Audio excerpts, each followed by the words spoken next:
Halo semuanya, langsung aja. Di sesi explainer kita kali ini, kita akan bedah salah satu balapan paling dramatis musim ini di Grand Prix Moto3 Prancis 2026. Kalau kalian ngikutin dunia balap, kalian pasti tahu kan seberapa kejamnya sirkuit Bugatti di Le Mans kalau cuacanya lagi nggak bersahabat.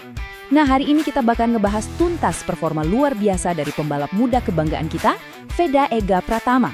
Kita akan lihat bareng-bareng data, kronologi, sampai fakta teknis di balik balapan krusial ini. Coba bayangin deh, kalian lagi ada di lintasan. Cipratan air dari motor di depan utupin pandangan kalian sepenuhnya. Ban rasanya licin banget, kayak kehilangan traksi terus-terusan.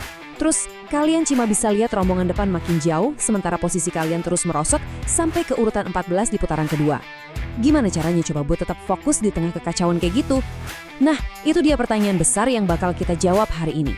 Situasi yang barusan saya ceritain itu bukan fiksi ya, itu beneran mimpi buruk yang harus dihadapi sama pembalap 17 tahun kita, Veda Ega Pratama.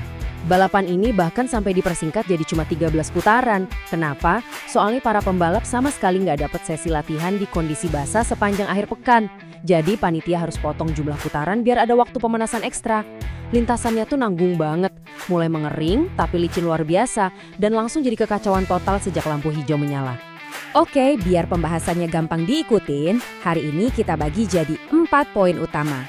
Pertama, kekacauan di Le Mans. Terus comeback luar biasa Veda. Dilanjut ngebahas mesin Honda NSF 250 RW dan terakhir klasemen kejuaraan Moto3. Kita masuk ke bagian pertama, kekacauan di Le Mans. Biar kita bisa benar-benar menghargai aksi comeback Veda, kita harus paham dulu seberapa brutal kondisi sirkuit hari itu. Angka 8 ini, wah, ini ngerangkum semuanya. Ada 8 pembalap yang gagal finish atau DNF di balapan ini. Kecelakaan benar-benar terjadi di mana-mana karena lintasannya lagi dalam fase transisi yang super bahaya, dari basah ke kering tapi licin banget. Pembalap-pembalap top kayak Alvaro Carpe, Joao Kelso, sampai Nicola Carraro aja semuanya jadi korban aspal Le Mans yang licin ini. Kekacauannya bahkan gak nunggu lama. Baru juga lap pertama, 3 pembalap langsung jatuh gara-gara lintasan basah dan jarak antar pembalap yang super rapat. Nah, Veda yang start dari posisi ke-6, mau nggak mau harus menghindar mendadak. Gara-gara ini ritmenya hancur berantakan.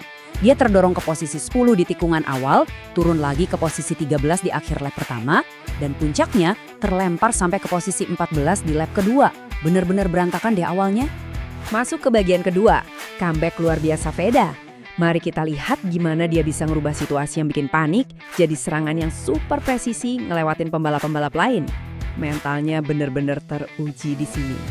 Garis waktu ini ngeliatin jelas banget perjalanannya yang kayak roller coaster. Dari posisi 14, pelan-pelan dia nemuin ritmenya lagi. Di lap keempat, dia naik ke urutan ke-9, terus ke-8. Masuk lap ke-5, dia manfaatin momen jatuhnya Alvaro Carpe buat tembus ke posisi 5. Dan gokilnya, di lap ke-6, Veda bukan cuma ngamankan posisi ke-4, tapi dia juga nyetak rekor waktu putaran terbaiknya sendiri selama di GP Prancis. Ini benar-benar pergerakan yang agresif, tapi sangat terukur. Terus, yang bikin saya makin kagum waktu lihat perbandingan waktu ini adalah kelihatan banget kedewasaan Veda pas balapan. Waktu aspal mulai mengering, pembalap di posisi ketiga, Matteo Bertele, makin jauh. Di lap 8, jarak Veda ke Bertele itu cuma 1,5 detik. Tapi, seiring aspal yang makin kering, selisihnya ngelebar jadi 2,5 detik di lap 11, dan akhirnya 3,5 detik pas garis finish.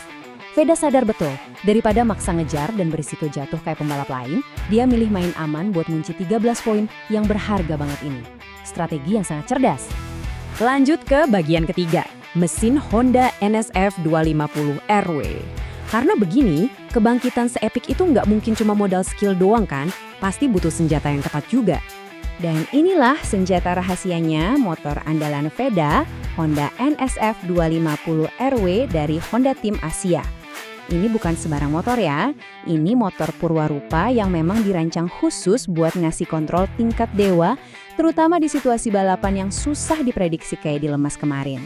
Coba kita intip speknya sedikit, mesinnya pakai 249,3 cc, 4 tak DOHC berpendingin cairan yang bisa ngehasilin tenaga sampai 35,5 kW atau sekitar 47,6 tenaga kuda di 13.000 rpm. Digabung sama sasis aluminium twin tube yang enteng banget dan tangki 11 liter yang ramping, motor ini ngasih Veda kelincahan luar biasa buat bermanuver di atas aspal licin sirkuit Bugatti. bener-bener responsif tiap kali dia tarik gas. Ketangguhan motor ini tuh kayak pas banget sama perjalanan karir Veda. Dari yang awalnya ngasah insting balapnya di sirkuit aspal Pasar Sapi Yogyakarta, sampai akhirnya cetak sejarah jadi orang Indonesia pertama yang juara Asia Talent Cup tahun 2023 kemarin. Sekarang, dia udah bener-bener naklukin motor Honda NSF 250 RW ini dan jadi ancaman serius di level Moto3 dunia. Oke, kita masuk ke bagian terakhir, klasemen kejuaraan Moto3. Nah, setelah balapan yang nguras keringat dan mental ini, 13 poin ini ngaruhnya seberapa besar sih buat kejuaraan musim 2026? Kalau kita lihat dari data klasemen terbarunya, sang juara Le Mans, Maximo Quilles, memang masih memimpin jauh di puncak dengan 115 poin. Adrian Fernandez nyusul di posisi kedua dengan 69 poin. Tapi, coba deh kalian perhatiin poin dari posisi 3-5. Pertarungannya benar-benar ketat parah. Persaingan super ketat ini yang jadi poin paling penting buat kita hari ini. Berkat strategi main amannya di Le Mans tadi, peringkat Veda langsung meroket. Dan sekarang dia duduk manis di posisi kelima secara keseluruhan dengan 50 poin. Dia cuma beda 2 poin aja dari Valentin Perone di posisi keempat. Dan yang bikin makin merinding, selisihnya cuma 3 poin dari Alvaro Carpe di peringkat ketiga. Bayangin, 3 poin doang. Ini bawa kita ke satu pertanyaan besar buat menutup explainer hari ini. Dia udah ngebuktiin kalau dia bisa ngendaliin motor dan mentalnya di tengah kekacauan serta tekanan gila di Le Mans.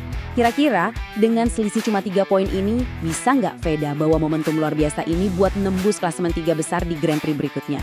Kita wajib banget terus pantau, karena pembalap muda kebanggaan kita ini baru aja mulai panas. Makasih ya udah nemenin bahas balapan seru ini.